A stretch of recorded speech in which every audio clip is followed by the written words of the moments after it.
Ay, mga sundalo. Ano, yung mga farmers, pagpunta ako sa bukid, including my daughter, Inday, tanong kami ng farmer, ilan ang anak mo?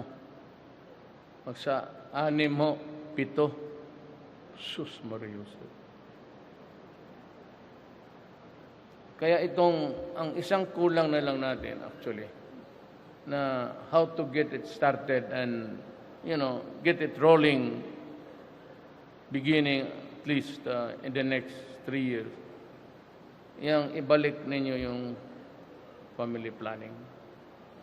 I know of only 2 guys, presidents, who did it.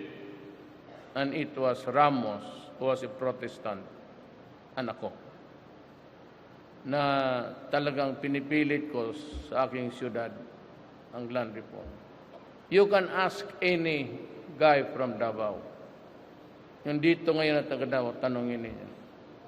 Sa Davao, yung drawer ko sa punong-puno yan ng pills. Pills para hindi manganak. Yung iba tinatago ko rin para akin. Pero yung mga babae, pangangailangan ng trabaho, I tell her, okay, you come back to me after you deliver your baby. But have yourself legation. Pag walang legation, di kita matutulungan. Kasi ako, ang policy ko, tumutulong ako. If you're dying, I will help you. But I will just say that I will give you money to ease the pain. Kasi pamamatay na yan. Magsasayang ako ng pera ng chemo na hindi naman talaga mabubuhay yan. Itulong ko lang itong pera sa mabuhay.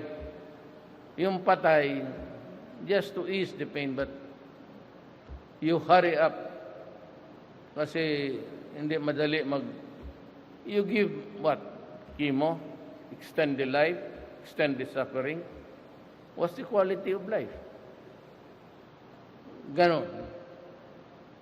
Magbigay ako ng pera, 5,000 sa babae. Tanungin mo mga taga Davao. Taga Davao yan, Sila si Amy, 2,000 sa doktor, 3,000 sa kanila.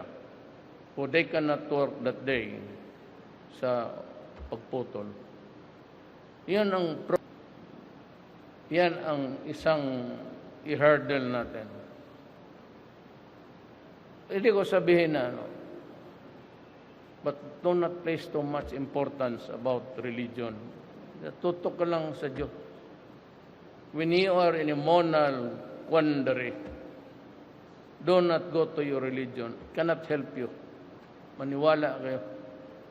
At 74 years old, I'm telling you, you go direct to your God and pray and ask for guidance.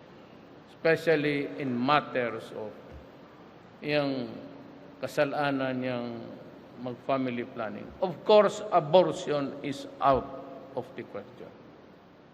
I will not allow it.